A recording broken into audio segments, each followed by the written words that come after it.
Hi friends, నేను మీ కోసూరు ఆంజనేయులు. ఈరోజు మనం విజయవాడలో ఉన్న పాల ఫ్యాక్టరీ దగ్గర ఉన్న శ్రీ కరుమారి అమ్మన్ శక్తిపీఠానికి వెళ్ళడం జరిగింది. అక్కడ ఈరోజు పుష్పమి నక్షత్రాన్ని అమ్మవారికి పుష్పాలతో అభిషేకం చేయడం జరుగుతుంది. గుడి కూడా చాలా అందంగా పూలతో వాటితో డెకరేషన్ చేశారు.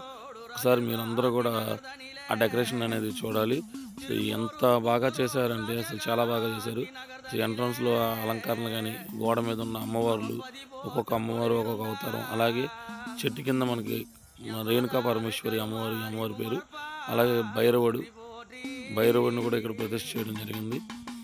అసలు చాలా చక్కగా ఉందన్నమాట. మనం గుడి లోపలికి వెళ్ళగానే మన ఏడుకొండల వెంకటేశ్వర స్వామి అని ప్రతిష్ఠించడం, పక్కనేమో అద్ర అమ్మవారిని అటు ఇటు ప్రతిష్ఠించడం. ఆ వెంకటేశ్వర స్వామి కూడా మీరు చూసారా, గంధంతో అలంకరించారనమాట.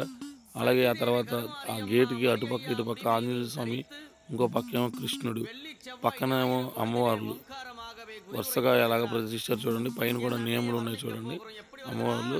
అసలు చాలా చక్కగా ఉన్నారన్నమాట అమ్మవార్లు. అలాగే గుడి చుట్టూ గుడి గోడల మీద కూడా అమ్మవారి ఒక్కొక్క విగ్రహాలని చెక్కించడం జరిగింది. అసలు చాలా చక్కగా ఉంది. ఎంత చక్కగా ఉందంటే అసలు అంత చక్కగా ఉంది. చూడండి. అలాగే నవగ్రహాలు గుళ్ళో నవగ్రహాలను కూడా ప్రతిష్ఠించారు. ఆ తర్వాత గోడల మీద చూడండి, ఈ కంచి కామాక్షి అమ్మవారు గోడ మీద ప్రతిష్ఠించారు. కంచి కామాక్షి అమ్మవారిని ప్రతిష్ఠించడం జరిగింది. ఆ తర్వాత మన గర్భగుడికి బయట అనమాట వారాహి మాత. వెనకమాల వచ్చేటప్పటికి లోపల మూల విరాట ఎవరైతే ఉంటారో ఆవిడ కరుమారి అమ్మన్, అలాగే రేణుకా పరమేశ్వరి. అలాగే ఇటు వచ్చేటప్పటికి చూడండి, ఇందాక మనం ఫస్ట్ చూసింది లలితా త్రిపుర సుందరి, ఇటు పక్కేమో వారాహి మాత. ఎంత చక్కగా ఉన్నారో. ఆ తర్వాత సుబ్రహ్మణ్య స్వామి పిల్లలు పుట్టిన వాళ్ళు కానీ, అలాగే కుది దోషం ఉన్న వాళ్ళకి కానీ వాళ్ళందరికీ కూడా అభిషేకాలు చేసుకుంటానికి సుబ్రహ్మణ్య స్వామి. పైన వచ్చేటప్పటికి ప్రత్యంగిరి అమ్మవారు, నరఘోష కానీ ఇలాంటివన్నీ. అలాగే ఇప్పుడు చూసారా ఈ పూలు అనమాట, ఈరోజు చేసే అభిషేకానికి తెచ్చిన పూలు.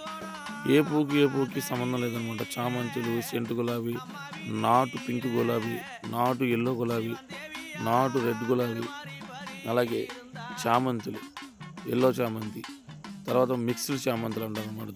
తర్వాత వైట్ చామంతులు చూసారు అసలు ఎంత చక్కగా ఉన్నాయో.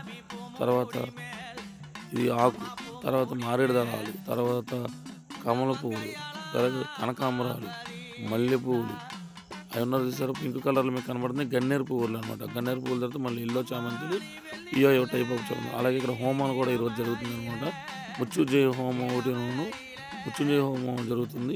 భక్తులందరితో కూడా కూర్చోబెట్టి మృత్యుంజయ హోమం చేశారు. అలాగే మీరు వారాహి అమ్మవారిని చూడండి ఒకసారి. ఆంధ్రప్రదేశ్లోనే అతిపెద్ద అయిన విగ్రహం అయిన మన వారాహి మాతను కూడా ప్రతిష్ఠించారు. మీకు లోపల గుళ్ళోకి వెళ్ళి మీకు చూపించేది ఫస్ట్ చూపించిన అమ్మవారు అయితే రేణుకా పరమేశ్వరి. ఆవిడ స్వయంగా వెలిసిందనమాట. ఇక్కడ స్వయంగా వెలిసింది. ఇప్పుడు మనం పైన చూసి అమ్మవారేమో కరుమారి మాత, కింద ఉన్న అమ్మవారేమో రేణుకా పరమేశ్వరి. మీరు గమనించండి, కింద ఉన్న అమ్మవారు స్వయంగా వెలిసారనమాట. ఎవరు కోరుకున్న కోరికలు తీర్చి కొంగు బంగారం అయ్యి అక్కడ అమ్మవారు వెలిసారు. అసలు ఆ గుడి కూడా ఎంత బాగుందంటే ప్రతి ఒక్కరు కూడా అసలు చాలా చక్కగా ఉంది టెంపుల్. మీరు అందరూ చూడాలి. అలాగే ఇక్కడ శ్రీయంత్రం కూడా ఉంది. మీ అందరికీ అది కూడా చూపించడం జరుగుతుంది.